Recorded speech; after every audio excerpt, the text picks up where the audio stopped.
Hi, I'm Seamless, and today I'm going to show you how to take this sound and turn it into this sound.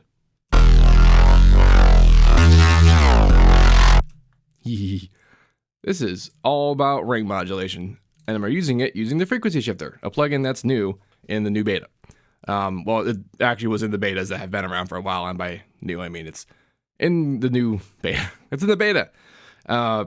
This can do a lot of things, but one of the things it can do, based on how it does what it does, is ring modulation. Ring modulation is what FM is, but for volume. So FM is about making pitch move around real fast, and ring modulation is about making volume move around real fast. Now, this is something that I've actually taken advantage of a lot inside of Citrus, where we do something like make something that's not sharp and then make it into something that is sharp by corralling the level into these shapes.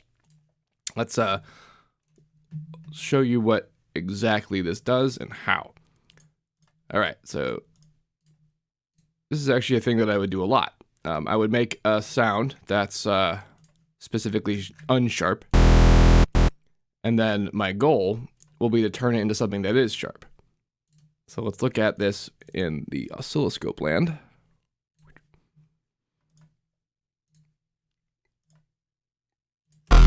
Oops, wrong one. There it is. All right, so now we're looking at the full waveform. And when I engage ring modulation, well, that's not exactly stupendous, and it's a sine wave, but I want it to be sharper. So let's make it a saw wave, I guess. Kind of yes, but also no. If I want it to actually be the kind of sharp I want, I actually have to do some special things with these shapes over here. In particular, I have to do this. Look at that. I basically contained the waveform to be in this specific location.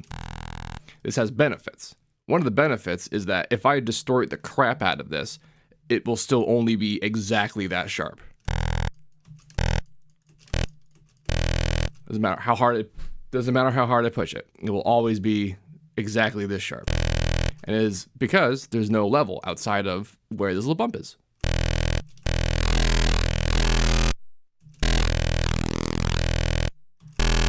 You can see it square up there when I go up to here because that's how hard it's being distorted. It's saying that if any level exists at all, it's going to be maximum. So if there is no level, it's not there. And because it's happening half of the waveform, one time per waveform, it makes it sound sharp. Because that's the difference between a thing that sounds sharp and a thing that doesn't. If it happens once per waveform or twice per waveform. Saw wave, for example, happens one time per waveform, and a square wave happens twice. That's why squares sound smooth. And represent themselves by multiplied harmonics. This is the same sort of harmonic series, but it's multiplied up, so therefore it happens twice. And that's what makes it also feel like it's not the same note. But in this specific example, it's also what makes it not sound toothy. And I want it to sound toothy. So we take this first step, this first guy, and now this harmor is a bunch of things, but I mainly made this to be a glassy nonsense. Never playing the right thing. Yeah. All right. So the actual source sound, there's a bit of that going on. I changed the local EQ, which alters the shape. That's why that looks different. This I actually did after the fact by looking at the results here and hearing the results and then being like, I need to get rid of that energy. And not something like I heard that and identified it and did it. Nope. I was just like, I need to do some change. Let's go here and move things until it sounds good. Took a minute, but it worked. I have unison engaged, which is interesting because if this is not a unison sound, it could be applied to unison. The frequency shifter has a stereo application on the ring mod, but this is just one thing and it's not moving. I do have two, you might notice, and you'll find out why in a sec. But if you have a sound that is moving under like a ring mod corral that is not moving, the result will be that you'll see that like opening window, but you'll see stuff moving within the window. But the window itself will not move. For that to happen, it would have to be detuned here. Like this guy. We'll talk about that when we get there. So after that, though, you can hear this is rather quiet. So I distorted the absolute like nuts off of it. All my windows are down there. And then it got pushed through the toothy mode. Come on, Windows. Oh, I finished. So here's what the distortion sounded like once you run it through. Basically even shinier. and then the ring mod. So this is the square version. This is the one that's the same speed. Something about FM you should know, like we said before, is that if you go a higher pitch, you get basically a double event per time. And the smoothness that this thing exhibited ahead of time is the fact that it was on its doubled multiple. This means that this is going to come out sounding square, and it's a big reason why it sounds smooth. So if I modulate it by something that's also this multiple, it will remain smooth. But if I modulate it by something that's not the multiple, it gets sharp. Or, well, it gets anything else. This 200 hertz doesn't mean anything because we are using the sidechain. The way that the sidechain works with the frequency splitter, oh, it's not going to be in here, is it? I have to get it from this menu. Frequency shifter. The splitter is something else. You come in here and you say audio add one. And then when you come in here and you pick ring mod, you want to go to your sidechain and pick the sidechain. And then now it won't care about the frequency. It will do it according to the sidechain. In this case, the sidechain, I have more than one input here, and this is actually me responding to a bug that doesn't exist anymore that I had to deal with before because of sidechaining, but you can just make one input. It'll be fine.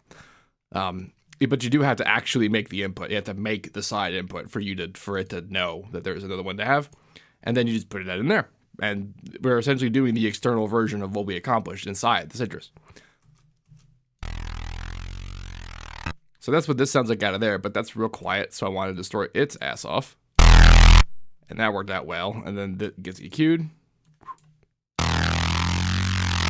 Now, I get to this location a lot when I do this sort of sound within Citrus, and then I have a problem, which is that, yeah, that sounds sharp, but now it sounds too sharp. I need some action up here to kind of leg it off, and I can't just let it be all the way up because that's still too sharp. So that's why I have this layer of the smooth one.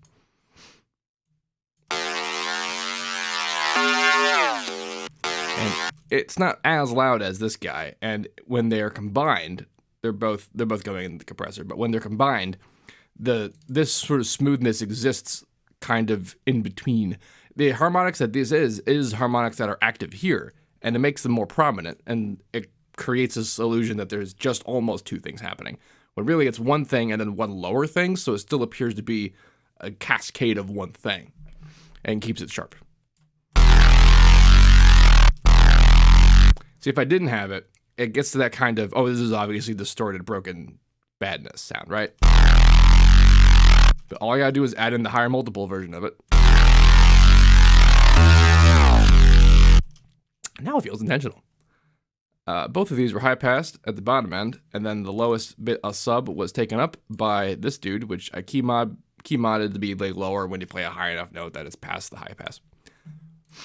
In the compressor, also down here, this is where I did the splits, but you could kind of see how there's this like up kind of thing. But if you actually look at the response,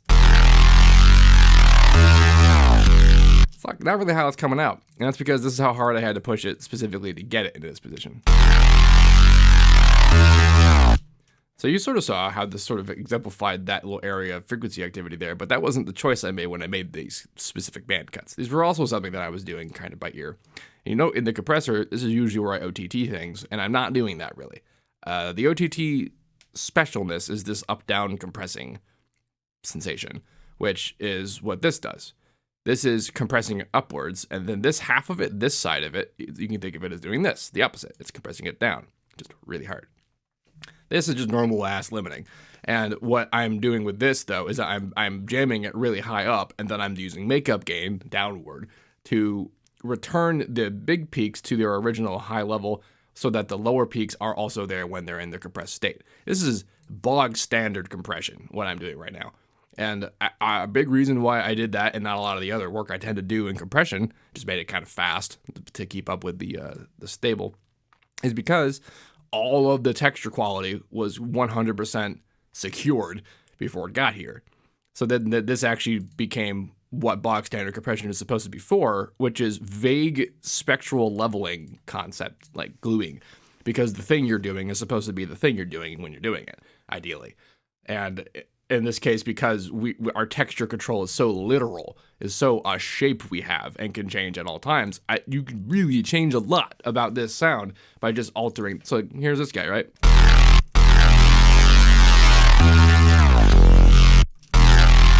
how present a thing is controlled by how hard the ring mod is.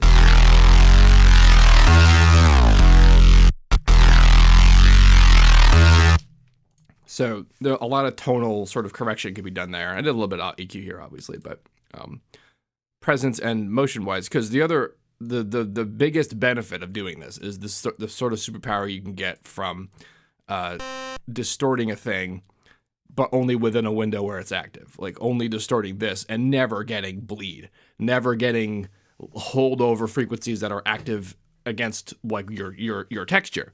Because the texture is all of that crap I was talking about toothiness, events, once per oscillation, twice per oscillation, multiples.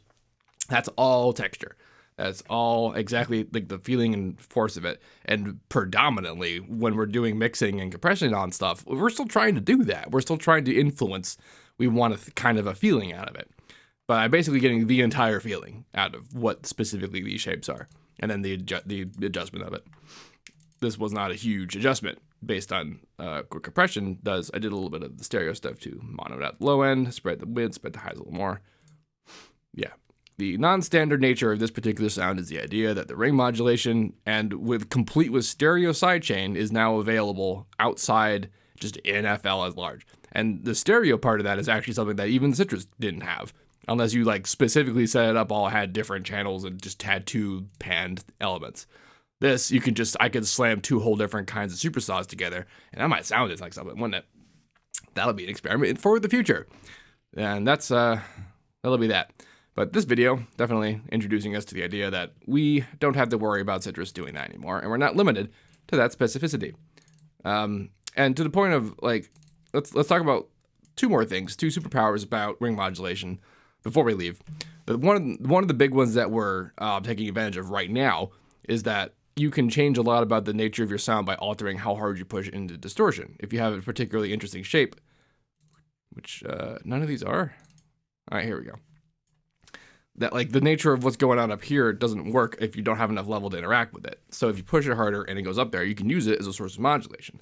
And if that modulation is a product of how loud the signal is, then if you frequency shift it, well, yeah, actually that too. But if you ring modulate it, you are FMing the distortion. You are FMing this parameter. And that's awesome. That means like sine shaping FM, that's coming. That's going to be fun. On top of that, there's also just what this does inside Citrus, the regular FM, because when using FM and you'd make the sound, you make the modulation, changing the intensity of FM is a product of altering how loud the modulator is. So if I ring modulate the modulator by another one, that means I'm FMing the FM. I'm FMing the FM being on and off. And that has a lot of sculpting, like super duper power there too. And a lot of that's just stuff we have outside now. We can just do that to more complicated signals. I could throw a whole box of vocodecs on the thing and then sharpen it right up. That's going to be a lot of also something I experiment with once we do more videos on that, which are coming. Yeah. If you have any questions about this, please let me know. Don't forget to like, comment, and subscribe and all of that fun stuff. And as usual, have a nice day.